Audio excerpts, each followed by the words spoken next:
पुंडलिका गोरदेवारी विठ्ठल श्री ज्ञानदेव तुकाराम परशुरामचंद्र भगवान की जय।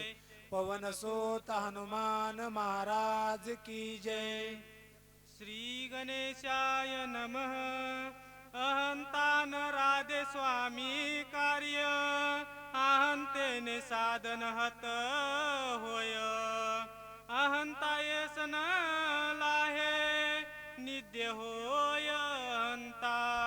असं त्या ठिकाणी हनुमंतराया विचार करत आहेत, कारण की हनुमंत रायाला अहंकार आलता। जे काय अहंकार आहे, अहंकार जिथे येईल त्या ठिकाणी कोणतंच कार्य होत नसते। स्वामी कार्य असन, अगर कोणतं समजायचं संताचं कार्य असन, त्या ठिकाणी अहंताच्या पुढं काही कार्य चालत नाही असं त्या ठिकाणी बोलत आहेत। अहंता नवे चित्त शुद्धी, अहंता नवे साधन सिद्धी, अहंता नवे सत्व सिद्धी, अहंता श्री शुद्धी घातक। अहंता नवे चित्त शुद्धी, ज्या ठिकाणी अहंता आहे, ज्या ठिकाणी अहंकार आहे, त्या ठिकाणी चित्त पण शुद्धीत नसतं। जे काही कार्य असन, कार्य पण त्या ठिकाणी शुद्धी होत नाही, कारण की अहंता सगळ्यात मोठं त्या ठिकाणी संकट असतं। कोणत्याही कार्याला गेला तर त्या ठिकाणी जर अहंकार आला तर अहंकार त्या ठिकाणी कोणतंच कार्य सफल होऊ देत नाही। तसं आता मी तर स्वामीच्या कार्याला आलेलोय, मला अहंकार आलता, मी जाऊन औषध आणतो, आता स्वामीचं कार्य माझ्या हातून होत नाही असं त्या ठिकाणी हनुमंतरायाला वाटत आहे। येही सुख नव्हे देख, आत्वा नव्हे पारत्रिक, अहंता भोजी जे नरक, अहंता घातक जगा झाली। अहंता घातक जगाशी, त्या ठिकाणी अहंतामुळे घातक माणूस त्या ठिकाणी घात होत असतो, अहंतामुळे नरकाला जात असतो असं त्या ठिकाणी हनुमंतराया बोलतात। ते अहंता मी आपण श्रीरामा सम्मुख केले जाण, तेने नाकावलो संपूर्ण औषधी दर्शन नवे मज। तेच अहंकार मला परशुरामचंद्राच्या समोर आला आणि त्याच्यामुळेच मला इथं औषध सापडत नाही असं त्या ठिकाणी हनुमंतरायाला वाटत आहे। मनती हनुमान पामर नेने औषधी संभार, किती आणले कतवार पाले खाई रमरकट। मग त्या ठिकाणी हनुमंतराया म्हणू लागले, अरे मी देवा, मी पामर आहे, मी पाले खाई वानर आहे, मी त्या ठिकाणी अहंता कशाला आणू देवा, तूच त्या कार्याला पूर्ण करू शकतोस असं त्या ठिकाणी हनुमंतराया बोलत आहेत। काय विचार करू आता उपडोनी वनस्पती समजता, बारा बांधोनिया नेता उपसात होईल। आता काय विचार कराव, औषधी तर सापडत नाहीत, वनस्पती उपटून जर 12 बांधून नेला, जर त्या नाही निघाले तर ते बी कार्य सिद्धीला जात नाही असा हनुमंतराय त्या ठिकाणी विचार करत आहे। धाव पावगा श्रीरामा माझा अपराध करी क्षमा, पडिलो संकटी दुर्गमा सर्वोत्तमा पाववे। ए परशुरामचंद्रा, धाव पाव लवकर म्हणला, आता माझा जे अपराध झालेला आहे ती मला क्षमा कर, आणि मला त्या ठिकाणी जी संकटात मी पडलेलोय त्या संकटातून मला सावर, मला काढ बाहेर असं इनवणी परशुरामचंद्राची हनुमंत त्या ठिकाणी करत आहे। मी तुझे निज बाळक ज्ञान मुठी अधी उस्तक, क्षमा करुनी सकळीक कृपावश्यक करी। मी तुझं लहान बाळ आहे, आणि बाळाची त्या ठिकाणी जशी माऊली क्षमा करते तसं तू काय कर देवा, मला क्षमा कर आणि हे संकटातून मला काढ असा हनुमंतराया त्या ठिकाणी परशुरामचंद्राची इनवणी करू लागली। ऐशी उत्कृष्ट चिंता करिता तया कापिनाथा, श्रीराम आठवला चित्ता बुद्धिदाता निज भक्ता। अशी त्या ठिकाणी उत्कट चिंता हनुमंतराया करत होते, पण त्याच ठिकाणी परशुरामचंद्र चित्त त्या ठिकाणी परशुरामचंद्र आठवले, आणि परशुरामचंद्र म्हणजे बुद्धिदाता आहे, बुद्धीची देवता आहे। मग ते बुद्धीला त्या ठिकाणी हनुमंतरायाच्या परशुरामचंद्र काय घालतात ते आपण ऐकूया। जो काय वाच मनेशी शरण रिगे श्रीरामाशी शनार्थ सोडावी त्याशी राम भक्ताशी कृपाळू. बघा नाथ महाराज सांगतात, जे काही काया वाचा मन, ह्या मनानं जर देवाला शरण गेलं तर तिथं कसलं बी संकट असलं तरी त्याचं सोडवण देवाला करावं लागतं. मग हे तर भक्त आहेत, भक्तासाठी तर देव काय करीत नाही, काही करतं. तशा प्रकारे प्रभुरामचंद्र हनुमंतराया संकटात आहेत आणि त्या ठिकाणी धावा करतेत. मग प्रभुरामचंद्र त्यांच्या बुद्धीला काय घालते ते पाहूया. बुद्धीची बुद्धी आपण आत्मरात्मा रघुनंदन तेने होऊन प्रसन्न कपिनंदन प्रबोधिला. कपिनंदन प्रबोधिला, त्या ठिकाणी बुद्धीची देवता प्रभुरामचंद्र आहेत आणि त्या ठिकाणी प्रभुरामचंद्र प्रसन्न झाले आणि कपिनाथाला त्या ठिकाणी बोध दिला. जसं गुरु शिष्याला बोध देतो त्याप्रमाणे चला. गजेंद्र ग्राह्य धरिला असता संकटी स्मरला भगवंता काकुळ दिवडी सत्वरता घालून तत्वता उद्धरी. गजेंद्र त्या ठिकाणी हत्ती एका सुरोरामध्ये मगरीनं धरला. मगरीनं धरल्यानंतर त्या ठिकाणी देवाचा धावा केला आणि देवाने त्या ठिकाणी त्या सुरवरामध्ये उडी घेऊन त्या हत्तीचं रक्षण केलं, असं त्या ठिकाणी नाथ महाराज सांगतात. हनुमान खंड नाम धारक नामे पावला रघुटिळक कपीस बुद्धी स्फुरली चोख सत्वर देख सरासा. हनुमंत अखंड नामदार, कारण की कुठे बी गेलं तरी हनुमंतच्या नावामध्ये जे मुखामध्ये आहे ती राम नाम होतं. मग राम नामामुळं जी समजायचं सर्व पूर्ण संकटाची काय जी संकट आहे त्याच्याविषयी बुद्धी त्या ठिकाणी सुचली, असं नाथ महाराज सांगतात. मने एवढी कायसी चित्ता मी भ्रांत का झालो आता सगळा पर्वतची तत्वता नेऊ सर्व था उचलो. अरे म्हणला मी विनाकारच चिंता करत होतो, उगच भ्रांतीमध्ये पडलो. आपण सर्वच पर्वत जर उचलून नेला तर सर्वच औषध तिथं जात्यांना, असं त्या ठिकाणी हनुमंताच्या बुद्धीमध्ये प्रकाश पडला. सुसेन वैद्यराज तेथे वळकिल औषधी ते उठविल सो मित्रा ते अर्धक्षण लाग. मग तिथं सुषेण वैद्य त्या ठिकाणी ते औषध आहे ती वळखीते आणि अर्ध्या क्षणामध्ये त्या ठिकाणी लक्ष्मणाला उठविते, असं हनुमंतरायाने विचार केला. जरी विलंब करू येत उदया येईल भास्वत शक्ती वरद अद्भुत कार्य समस्त ना. जर मी इथं उशीर केला तर सूर्य उदय होईल, मग सूर्य उदय झाल्यानंतर ही शक्तीचा काही उपयोग होणार नाही. त्याच्यामुळे आता उशीर करण्यात उपयोग नाही, ताबडतोब आपण आता हे औषध घेऊन जायला पाहिजे, असा हनुमंतराय विचार करत आहे. पर्वत मांडिले सळ पाव आदरिले माझे बळ औषधी लपविल्या सकळ मज केवळ गो. पर्वताने पण छळ मानला माझ्या समोर आणि माझ्यावरी ताकद बघण्याचा त्या ठिकाणी विचार करत आहे. आता माझी ताकद पर्वताला मला दावाच लागती, असं त्या ठिकाणी हनुमंत विचार करतो. हाय मिनला रावणाशी गोव्यादरले आम्हाशी उपोडून यांच्या कंधाशी औषधीशी ने. नाही म्हणलं हे रावणालाच मिळालं आहे, म्हणला रावणाला दुश्मनाला हे दुश्मन मिळालेला आहे.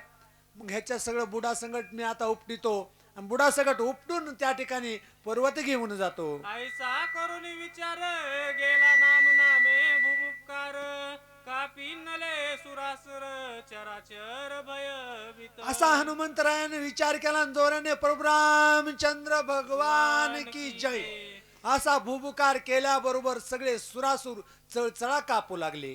उच्चे गुंडाळीले बुड खाते शिखर कवळीले हाते आंदोलिता पर्वताते भूते अकांते कळ. शेपटामध्ये पर्वत गुंडाळला, हाताने शिखर धरले आणि त्या ठिकाणी हनुमंतरायाने ते पर्वत उपटायची तयारी केली. करोन या राम स्मरण वेगी उपडिता गिरिद्रोण दनादनले त्रिभुवन शेष पळतड. राम नाम त्या ठिकाणी स्मरण केलं आणि असं त्या ठिकाणी पर्वत आहे ती उपटीला, सगळं गिरी कंदर त्या ठिकाणी दनानून गेलं, असं त्या ठिकाणी आत्मारा सांगतात. दना लिले पातळ हळविले लोकपाळ वन देवता खळबळ केला कल्लोळ सकळी. पूर्ण पाताळामध्ये दणका उठला, सगळे वन देवता त्या ठिकाणी खळबळ करू लागलेले आहेत. बेने पळाली वनचरे ती लगवी गिरिंदरे ससे मैसे तरस तरगे चौपरे कळ कळती. जेवढे काय वनचर होते त्या ठिकाणी बेन बेन पळू लागले. ससे म्हैसे जे काय वनचर आहेत तेवढे त्या ठिकाणी पळू लागले. अट्ट हास्य मदकांचे आरडते व्याघ्रांचे सिंहनाद सिंहांचे तेने चदके ये मलो. जोऱ्या जोऱ्याने वाघ त्या ठिकाणी डरकळ्या पडू लागले. सिंह पण त्या ठिकाणी ओरडू लागले. असा प्रकार त्या ठिकाणी झालेला आहे. आदोळाल्या द्रुमवली भूते आकांदली सकळी त्याही दाती त्रणे धरली शरणाली कपीसी. सगळे त्या ठिकाणी भूत पण त्या ठिकाणी घाबरून गेले. जे काय समजायचं वंचर आहे ते बी घाबरून गेले. आणि सगळ्यांनी त्या ठिकाणी दातामध्ये गवत धरलं. गवत धरलं की शरण आलं. असं हनुमंतरायाला त्या ठिकाणी शरण आले. दिशा लगिल्या पक्षी कुळी सर्प रिगाले पाताळी दिग्जन जाबई सली टाळी दात खिळी क्रन. जेवढे पक्षी होते त्या समजायचं डोंगरावरून दिशा उलटून गेले. आणि जे काय सर्प होते ते पाताळात जाऊन बसले. असा प्रकार त्या ठिकाणी झालेला आहे. दस योजने विस्तार पंच योजने उंची थोर ऐसा पर्वत सविस्तर कपिंद्र सत्वर उप. 10 योजन रुंद असणारा डोंगर, 5 योजन उंच असणारा असा सर्वच डोंगर त्या ठिकाणी हनुमंतरायानं उपटला. बळे आकुळूनी पाहे पर्वत उपडेला दोन्ही बाही गगना उकसळला लवलाई श्रम नाही अनुमान. पाय त्या ठिकाणी रवून धरलेले तर दोन्ही हाताने पर्वत उपटिलेला आहे. गगनामध्ये त्या ठिकाणी उसाळी मारलेली आहे. छत्रांक झेली बाळक गंज षडांधके कमळ देख तैसा चालिला कानिप नायक गिर्यालोली कौप. जसं बालक असतं, बालक आपण जसं हातावर धरतो तशा प्रमाणे हनुमंतरायानं जसं कमळाचं फुल असतंय त्या फुलाप्रमाणे पर्वत धरलेला आहे. आणि हनुमंतराया निघालेले. तळी अंधार पडे गडत वरी प्रकाश अगाध हेमछाया ती शुद्ध कोंदले नभ उजेड. खाली अंधार पडलेला आहे. पर्वताच्या खाली अंधार आहे. पर्वतावर उजेड आहे. आणि नभ त्या ठिकाणी जसा डोंगराचा ढग असतो आणि ढगाखाली जसा अंधार दिसतो तसा प्रकार ते डोंगर दिसत आहे. तळी अंधार प्रकाश माथा नभी सवेग उडत जाथा अयोध्याचा प्रदेश पावता भरते तत्वात देखील. त्या पर्वताच्या खालीच अंधार आहे. वरी जे आहे ती समजायचं ढग आहे. ढगावर जसं चांदणे असते चमचम करणारा तसं घेऊन हनुमंतराय निघालेले आहेत. आणि अयोध्येच्या त्या ठिकाणी आलेले आहेत. आणि अयोध्याच्या ह्याच्यावर आल्यानंतर भरताने ते पाहिलेलं आहे.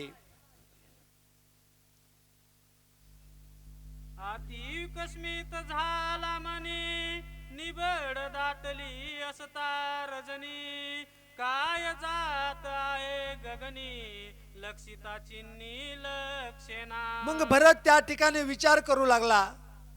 अचानक हे डोंगरामधून विचित्र असं काय चाललेलं आहे असं भरताने विचार केला. इंद्र बैसला विमानी सवे अप्सरा घेऊनी क्रीडा करिता हे गगनी लाजमनीय सेना.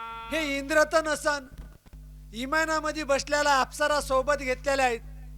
आणि अंधारात त्या ठिकाणी क्रीडा करत ह्याला लाज कशी वाटत नाही असं भरत त्या ठिकाणी विचार करत आहे. अंग ताने वात्रे सुटला तिने ओस चिनाद उठिला धवनी विचित्र उमटला तो ऐकिला भरताने. मग त्या ठिकाणी सुगंध असा वास सुटलेला आहे. ध्वनी विचित्र आहे आणि ते पूर्ण त्या ठिकाणी भरताने ऐकलेला आहे. मने केवढा हा उद्भत वाद्य लावून अद्भुत अप्सरांसरा इमानात सैरा विचरत.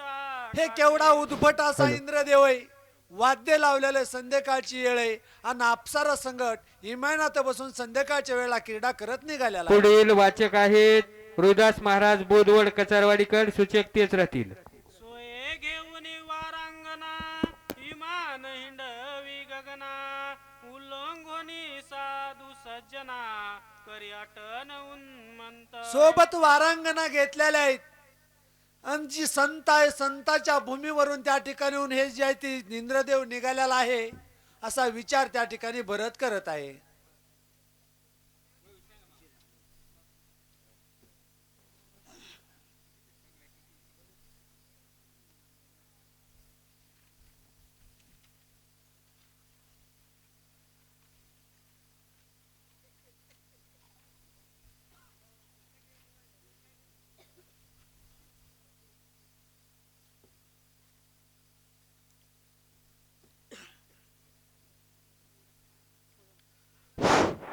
पुंडलिक गुरुदेवारी विठ्ठल श्री ज्ञानदेव तुकाराम प्रभु रामचंद्र भगवान की जय पवन सोत हनुमान महाराज की जय श्री गणेशाय नमः श्री सरस्वती नमो मने केवडा हाची उद्भट वाद्य लावणी अद्भुत अप्सरासह ते विमानात सैरा विचारता आकाशी केवढा उद्भट हे इंद्रदेव अप्सरा हिमयनात घेतल्यात आणि सैरा वैरा अंधारात निघालेला आहे असं भरत त्या ठिकाणी बोलत आहे. सोय घेवली वारा गंधा विमान हिंडवी गगना उलंगुनी साधू सज्जना करी अटल उन्मत्त उन्मत आहे अट्टल उन्मत आहे संघ ज्या ती जे वारंगणा घेतलेल्या आहेत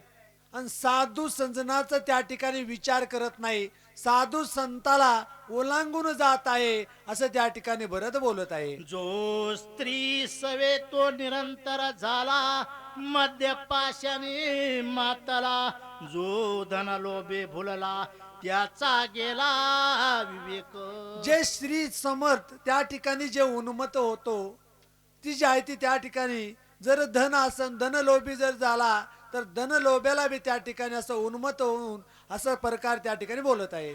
व्याच्या गमनी जे रत ते सर्वदा अति उन्मत नाटवे स्वरता पार परमार्थ सोयीचे विचारत जे काय वेश्या गमन करतो त्या ठिकाणी स्वतःला ते भुलतो त्याला परमार्थ त्या ठिकाणी आठवत नाही असं नाथ महाराज सांगतात.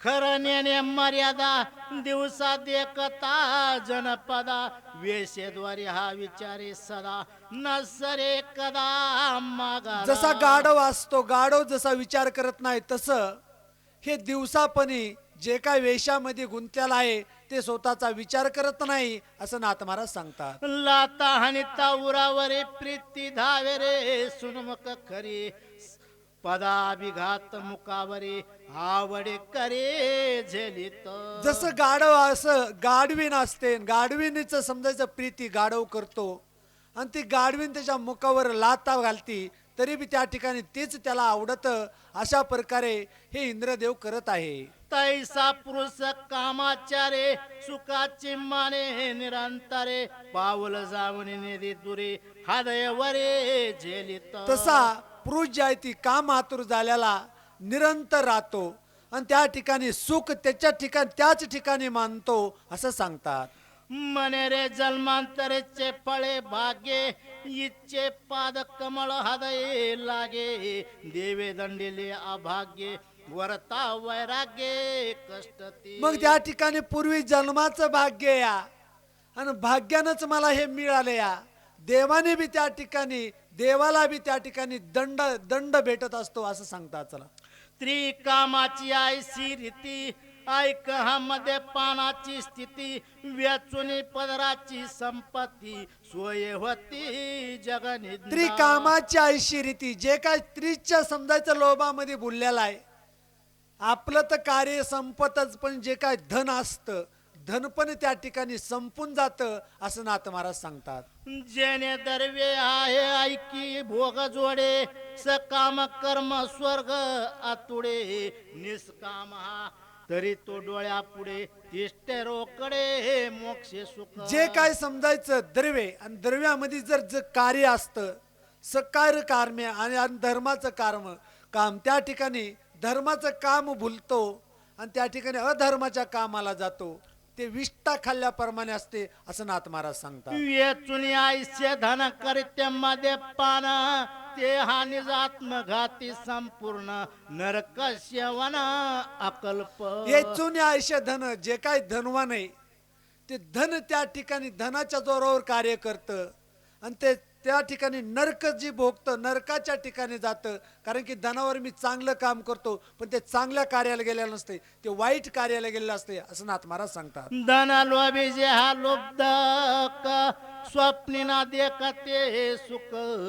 जन्मदारे भे देख भोगे ते नरक अनिवार. बघा नाथ महाराज सांगतात जे धनलोभी आहे त्याला स्वप्नामध्ये बी सुख भेटत नाही कारण की स्वप्नाचे धन असतं, धनाच्या त्याच्यामध्ये त्याला सुख भेटू शकत नाही असं सांगतात. मरता जटे हा घेता रुका हा ना मिळे सर्वता तथापि सायास करिता आळस चित्ता उपजेना. मग त्या ठिकाणी मरता समयाला बी त्या ठिकाणी त्या धनाचा उपयोग होत नाही. जे आयुष्य असतो आयुष्याला बी त्या ठिकाणी सुख भेटत नाही असं प्रमाण आहे. चला. आयसे आयसा हा कष्ट मिळे ते वाढवे उपाय बळे निज शरीर कष्ट विले जेने पळे निज मोक्षे. मग त्या ठिकाणी जे काही कष्ट घेतो, कष्ट व्यर्थ कष्ट घेतो त्याला त्या ठिकाणी मोक्ष प्राप्त होत नाही असं सांगतात. जेने भोगीचे यह भोग जेने भोगीचे स्वर्ग भोग जेने साधे महायोग जीव शिव विभाग जेतला. मग जिथं काय जीव शिव विभाग आहे, ज्याला काय स्वर्ग भोग आहे, ज्याला काय समजायचं महाभोग आहे ते पूर्ण त्या ठिकाणी प्राप्तीला जातात. एवढी याचे प्राप्ती दाते ते कष्टाती जनार्दनांते इतराच्या कोण पुषेते ते दुःखी समजते मग एवढं कार्य करतात त्या ठिकाणी त्याला पण देव भेटत नाही. मग आपल्यासारख्याला तर देव कुठं भेटन. मग त्या ठिकाणी असं सांगतात. देव धर्म निनती काय परवा काळ टाकून नाही अश्रद्धिया संभावना नाही निराश पाये सदा पितर. मग त्या ठिकाणी पुढील निराश पाये सदा पितर. सूचक देव त्या आहेत ठिकाणी- विनायक महाराज मुरकुटे खारेवाडीकर. वाचक आहेत कचारवाडीकर निर्डे दादा. कुंडलिका वरदे हरी विठ्ठल श्री ज्ञानदेव तुका.